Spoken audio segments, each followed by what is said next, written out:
Hi, I'm John Cunningham, Director of Golf here at the Lodge of Four Seasons in beautiful Lake Ozark, Missouri. We're going to give you some golf tips today, try to help you better your game. Here with me is Todd Bartlett, head professional at RTJ Golf Course, and Jason Wingate, the head professional at Seasons Ridge. We're going to give you some tips, try to better your game.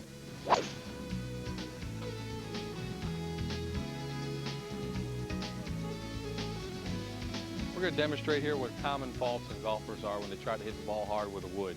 Go ahead and take a practice swing, Todd. Takes the club, takes it way back. All his weight's still back on his right side. And normally this shot is produce a right shot, or it's going to produce a top shot that doesn't go far. And see where he's aimed? All his weight's here on his back foot, and he's really not all the way to the target. He's aiming to the right here. The target's actually here more to the left. Now we're going to take it back and show you the proper way to do it. Okay, we take the club back here.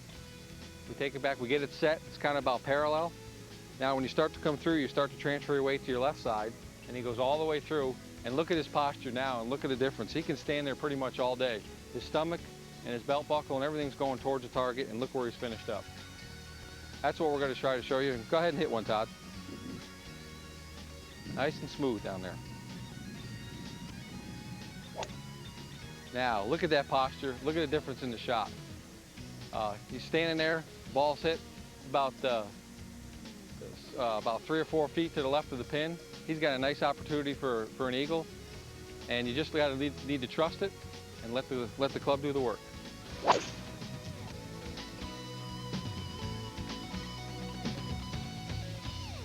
right, we're going to go over slicing this morning. It seems about 85% of golfers have a strong tendency to slice. We're going to go ahead and give you a couple cures for that this morning and a practice drill that you can do at home. Why don't you go ahead and take a practice swing there, John? Okay, bring the club back down here for me.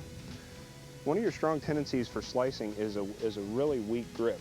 What I want you to do is go ahead and open up your palm here, and let's show everybody. Say you got the club laying across your palm here. We actually want that down in your fingertips a little more. And what that's going to do for us is it's going to promote the proper position throughout our golf swing here. When you hold the club in your fingertips more, it's going to allow the club to rotate through your swing. One of the reasons that people are slicing all the time is the club actually comes through in a wrist position like this, and it's virtually impossible for the club to turn through the shot. So just by strengthening our grip in this position is going to allow the club head to turn through your shot a little better. Go ahead and try that new grip.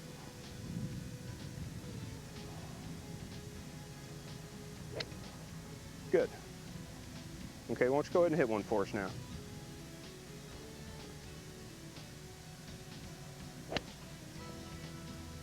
Good swing, nice little draw there. Okay, the last thing I want to show you is a little tip that you can do at home when you're practicing, and we're going to go ahead and lay a club down that's aimed on our target line. Go ahead and hold the club across your chest and set up like you're going to hit a normal golf shot. And this is something you can do at home in the wintertime too. Go ahead and take your backswing, and we want the end of the club pointed down here at our target line. Now go ahead and take your follow through. See how he's got the end of the club pointed down here at his target line? What he's doing is he's keeping his right shoulder moving down through the shot, which is going to enable him to square up the club head more right down his target line. And a lot of common faults is when golfers slice is they actually swing in this direction and come up and out. And we got the club pointed way over here, which leaves the ball coming out to the right. Okay, go ahead and make a move for him there.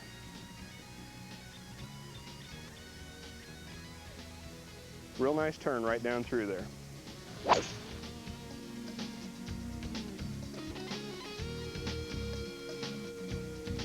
Our next tip is going to be in regards to sand play. I'm sure many of you have watched golf on TV and have heard the announcers actually comment to the fact that the pro would rather have the ball in the bunker as opposed to in the rough. We're going to talk about how we can actually bring that into our own game. The problem we get when the ball is in the rough is that a lot of time there's a lot of rough grass sitting around the ball, and it causes the grass to catch our club. Out of the bunker, we usually have a pretty uniform lie and a lot less resistance. The main problem that we see as golf professionals and people trying to get out of the bunker is taking too much sand. They've heard too long that it's an explosion shot. What we're going to talk about today is taking a little less sand, changing our setup a little bit. It's going to make it a lot easier for us to get out of the bunker. John, let's go ahead and take one shot here. Nice square stance is actually going to be the incorrect way, and try and take a big explosion shot. Get a lot of sand out of there. Okay, not very good. I want you to notice here how his club is actually still in the sand. The ball was advanced 3 or 4 feet. Now he's got even a more difficult shot. Let's go and hit another ball, and let's go more the correct way. First thing I want John to do is go ahead and square up his club face, just as he did the last time. However, what I'm going to have him do is aim his body a little bit more left. Okay? This is going to allow him to swing the club a little bit more steeply, and the ball is going to get out of there easier. The next thing I'm going to give him a thought of is just taking out a shoe print's worth of sand. We're going to let the club enter at the heel and exit at the toe. He's not going to try and demolish the footprint. He's just going to try to erase it. Should be a lot easier for John to get the ball out of the bunker. Go ahead and take a shot, John. Excellent. One I want you to notice, he swung all the way through the ball, okay? The ball is right next to the pin. He's got a great chance to save par. Very shallow divot. It's going to be a lot easier for him to get the ball out of the bunker.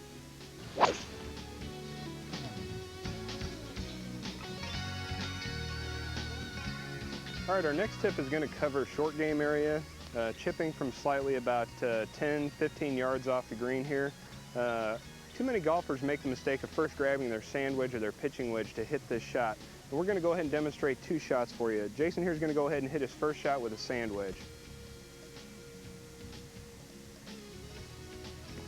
Okay, that's pretty classic deceleration. When we're chipping the ball, we want to make sure that the club head is moving through the shot completely, okay? A lot of times that sand wedge has bounce on the end of it and is actually going to bounce into the ball and hit it with the blade of the club. That's why a popular choice, especially on the PGA Tour, is a 9-iron or a 7-iron or an 8-iron, something with a little less loft that is going to get the ball on the green running to the pin.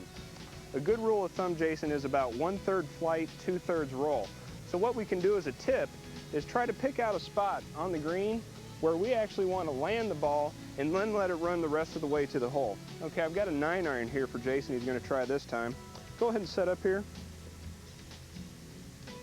We want to make real sure that we move our weight forward onto our left foot here and that our hand position stays in this area here.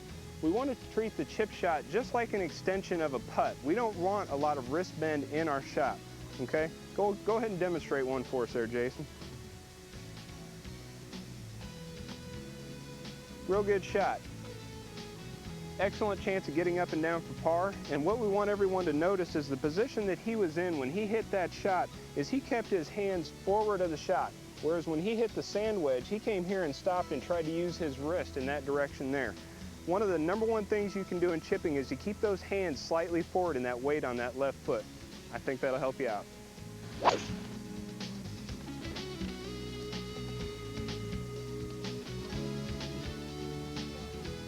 All right, our next tip is going to be on the putting green. What a lot of people don't understand is that a 10 or 20-foot putt equals the same distance as a 300-yard drive. So a lot of people neglect taking time to practice their short game. The first thing I want to point out towards putting is a little bit of a quiz for you. What does everyone think is more important, distance or line? I'm going to go ahead and have John hit 2 putts here, and that'll give you the answer.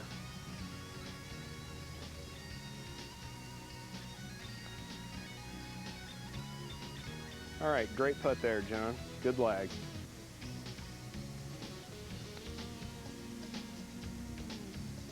Okay, what I hope everyone saw there is that first putt had excellent distance. It was off a little bit to the right, but the second putt actually was hit too hard but had better line, okay? And that putt ended up about 6-8 feet by the hole, so he's got a tough comeback there for par. What is a real good point for everyone to understand there is try to imagine a 2-foot circle around the green that you're trying to, or around the cup that you're trying to lag the ball up to. And that will give you a nice 2-putt opportunity. Remember, we don't need to make every putt. We just want to get out of here in the least number of strokes, okay? Now, John, go ahead and line up this putt here.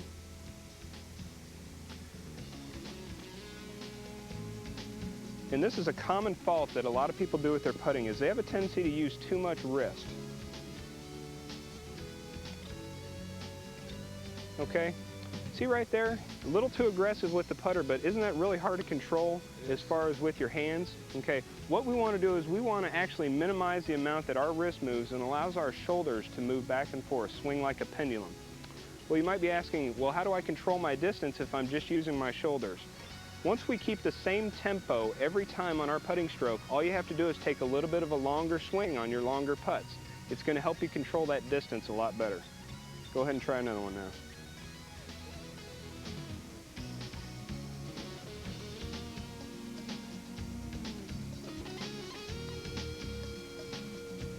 Real nice stroke, real smooth, right next to the hole. He's out of here with his par, okay? The last little tip I want to point out is everyone watches TV a lot, maybe seen on the PGA Tour somebody go up and even mark like a 2-footer. What a lot of people don't understand what those pros are doing is they're actually taking the name on the ball to line up the putt. So they have a reference point when they're standing over the top of the ball that they can look and know that that name is pointing right at the hole. So when John sets up over the top of the ball and he hits his putt, he's going to follow through straight down the name, and that's going to keep the ball rolling right at his line.